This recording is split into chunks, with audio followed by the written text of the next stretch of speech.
Jadi gitulah kalau dihitung-hitung pajak impor sama pajak itulah besar sekali dihitung. Alah, Pak. Masa sih perusahaan sebesar perusahaan Bapak cash flow-nya sampai terguncang?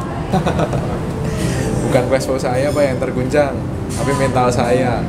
Dana sebesar itu bisa saya gunakan untuk kembangin perusahaan. Pengusaha kayak kita ini itu difasilitasi loh sama negara. Masa sih negara mau fasilitasi? Saya ini dapat fasilitas kawasan berikat dari bea cukai. Nah, kawasan berikat itu dapat penangguhan pajak-pajak impor. Saya itu nggak perlu bayar sampai ekspor nanti. Serius Pak? Gimana caranya? Perusahaanmu kan ada di Banten. Nah, kamu langsung aja ke Kanwil Bea Cukai Banten yang ada di BSD.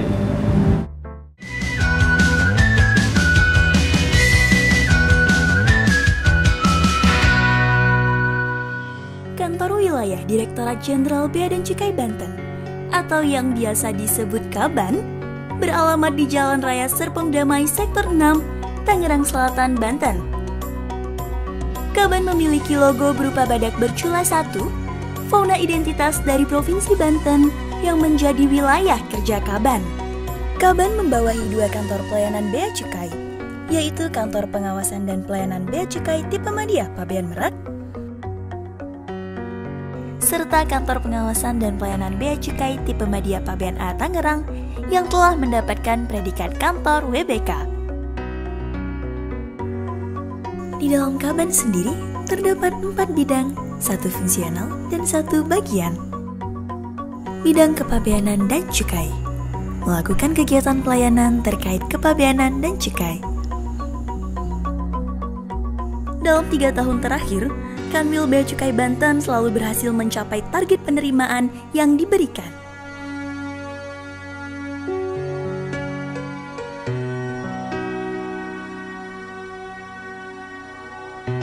Bidang fasilitas kepabeanan dan cukai melakukan kegiatan terkait fasilitas yang diberikan. Sebagai kantor wilayah, Kaban memiliki stakeholder perusahaan dengan jumlah sebagai berikut. Kawasan berikat sebanyak 162, gudang berikat sebanyak 31, pusat logistik berikat sebanyak 21, KITE sebanyak 55, pemegang NPP BKC atau pengusaha barang kena cukai sebanyak 134 perusahaan, dan penerima fasilitas pembebasan etil alkohol sebanyak 94 perusahaan. Bidang penindakan dan penyidikan melakukan kegiatan pengawasan demi mencegah terjadinya pelanggaran. Pengawasan dilakukan dalam rangka menjaga penerimaan negara dan melindungi masyarakat dari barang ilegal. Fungsional auditor melakukan audit kepada perusahaan dalam rangka kepatuhan terhadap peraturan kepabeanan dan cukai. Bidang kepatuhan internal melakukan kegiatan pengawasan kepatuhan pegawai terhadap kode etik aparatur sipil negara. Serta bagian umum memberikan sarana prasarana yang mendukung kegiatan operasional. Dalam mengoptimalkan pelayanan kepada stakeholder, Kaban menyediakan ruang konsultasi, yaitu coaching klinik. Sembari menunggu, pengguna jasa dapat mengakses layanan mandiri, yakni akses atas modul CEISA, email, scan, dan mencetak dokumen sendiri. Di samping itu, pengguna jasa juga bisa berkunjung ke Baduy Lounge untuk menikmati secangkir kopi sambil membaca buku di pojok baca. Tidak lupa, Kaban senantiasa meningkatkan sarana prasarana seperti pengadaan tempat ibadah, parkir khusus prioritas, dan lain-lain.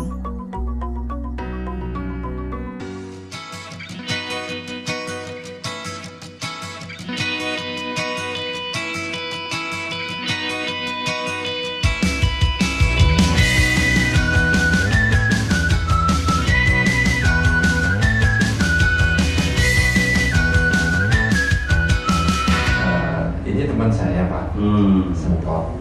Pak Sentot ini punya perusahaan. Dia mau bertanya-tanya mengenai fasilitas kawasan berikat. Silakan Pak Sentot. Jadi gini Pak, sekalian saya ingin menanyakan persyaratan ya Pak. Itu kira-kira susah nggak ya Pak? Enggak susah. Kira-kira lokasi perusahaannya di kota mana Pak Sentot? Masih di kota Tangerang sih Pak. Jadi begini.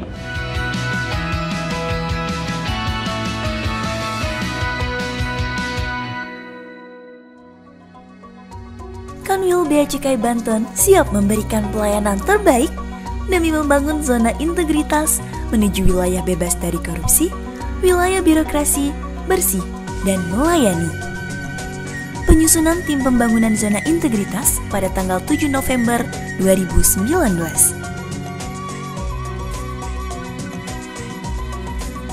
Zona integritas menuju WBK WBBM ini dibangun melalui 6 subtim.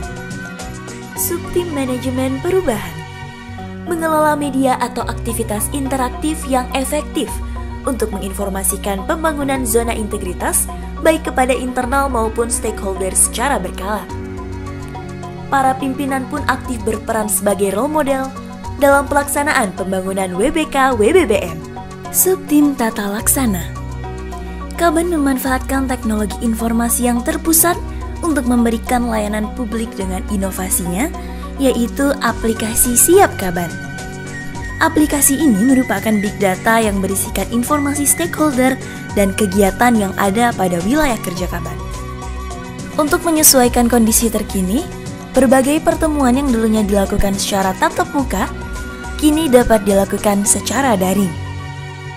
Subtim Sumber Daya Manusia Pengembangan SDM dibuktikan melalui penandatanganan IKU, penetapan pegawai teladan, pengembangan kompetensi pegawai seperti pelatihan SLA oleh Kantor Pusat Direktorat Jenderal Bea dan Cukai, serta pelatihan SLA bekerja sama dengan Bank Mandiri.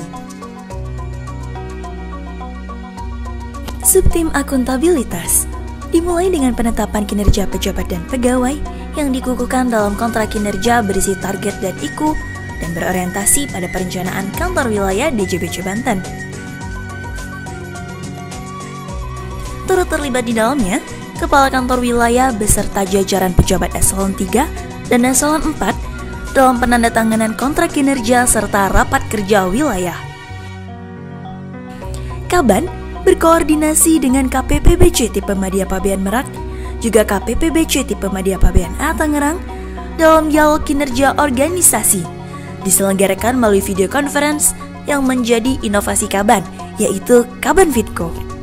Subtim Pengawasan dalam kantor wilayah Bea Cukai Banten dikampanyekan melalui peringatan Hari Anti Korupsi ditambah dengan kegiatan internalisasi anti korupsi. Pengendalian turut dilakukan melalui pemeriksaan mendadak atau spot check terhadap pegawai serta penyampaian kuesioner kepada pengguna jasa.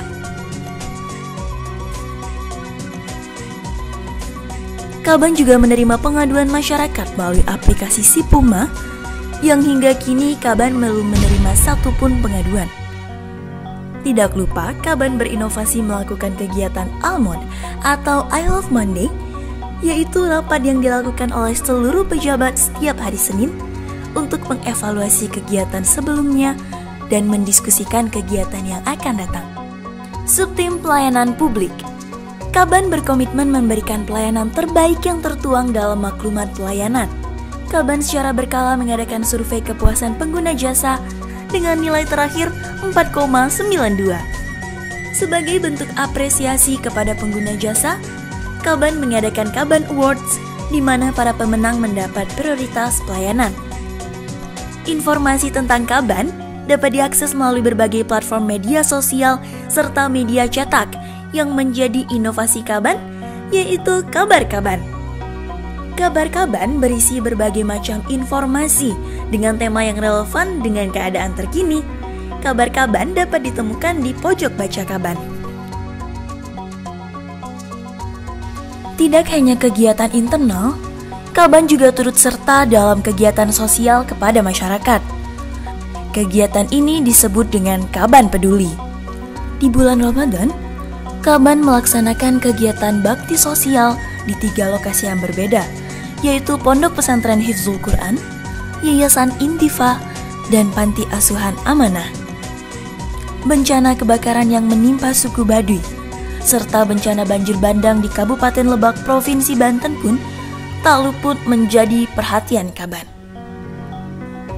Bertepatan dengan Hari Bea Cukai tahun 2019, Kaban mengadakan bakti sosial untuk penyandang disabilitas yang berada di bawah naungan Yayasan Pembinaan Anak Cacat Keterwakilan Tangerang. Terima kasih setelah bergabung kembali PT Sarana Bangun yang akan mengajukan fasilitas kawasan berikat, dan setelah kami semua tadi mendiskusikan internal, maka kami semua sepakat untuk memutuskan bahwa pemerintah melalui Direktorat Jenderal Bea Cukai Kanwil Banten memberikan fasilitas kawasan berikat. Fasilitas pemberian izin untuk kawasan berikat memiliki janji layanan 1 jam setelah dilakukannya presentasi.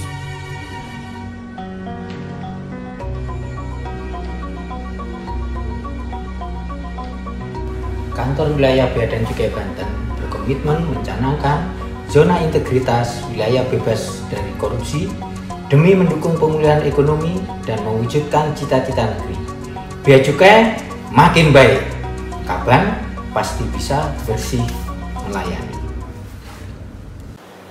Saya melihat jajaran Kanwil Bea Cukai Banten sangat memberikan dukungan penuh kepada industri dan IKM serta pelayanan yang sangat profesional. Begitu pula aspek pengawasan dengan membangun sinergitas dalam pengawasan bersama dan penegakan hukum jauh lebih baik. Kanwil Bea Cukai Banten yang selalu melakukan koordinasi dan berkolaborasi di dalam penindakan dan saling tukar informasi terkait dengan peredaran dan penyalahgunaan narkotika di wilayah Banten. Saya berharap ke depan kerjasama ini ditingkatkan dan dijalin erat sehingga kota Banten khususnya bebas dari narkotika dan obat-obatan. Proses bisnis kami sangat terbantu dengan kehadiran Kanwil Banten dalam memberikan layanan fasilitas kawasan berikat. Pelayanan yang diberikan sangat profesional, cepat dan lugas. Demikian juga dengan keramahan petugasnya. Banyak sekali inovasi yang telah dilakukan oleh Kanwil Banten, dan ini tentu sangat membantu proses bisnis kami dari sisi lead time. Untuk integritas pegawai Kanwil Banten, kami melihatnya sudah sangat baik. Kami sangat terbantu oleh kantor wilayah DJBC Banten yang selalu memberikan dukungan kepada perusahaan kami. Untuk setiap pelayanan terkait dengan perubahan data PLB dapat diselesaikan kurang dari 2 hari. Dan ini sangat membantu kami untuk mendapat kepercayaan dari klien-klien kami karena kami dapat bekerja dengan lebih cepat. Sudah lebih dari 10 tahun kami menggunakan fasilitas kita pembebasan, dan kami sangat mengapresiasi atas perubahan-perubahan yang telah dilakukan kantor wilayah DJBC Banten, khususnya terkait dengan pelayanan dan pelaporan pertanggungjawaban BCLKT. Saat ini, pelaporan pertanggungjawaban BCLKT telah dapat dilakukan secara online tanpa kehadiran kami secara fisik di kantor wilayah DJBC Banten. Doa kami semoga Kanwil Bea Cukai Banten mendapatkan predikat WBK dan WBBM di tahun 2020 ini. Semoga Kanwil Bea Cukai Banten semakin maju dan berhasil mendapatkan predikat WBK dan WBBM. Karena itu, kami sangat mendukung Kanwil Banten untuk mendapat predikat zona integritas menuju wilayah bebas dari korupsi. Bravo Kanwil Banten untuk Bea Cukai makin baik. Terima kasih. Bea Cukai makin baik. Bea Cukai Banten makin baik.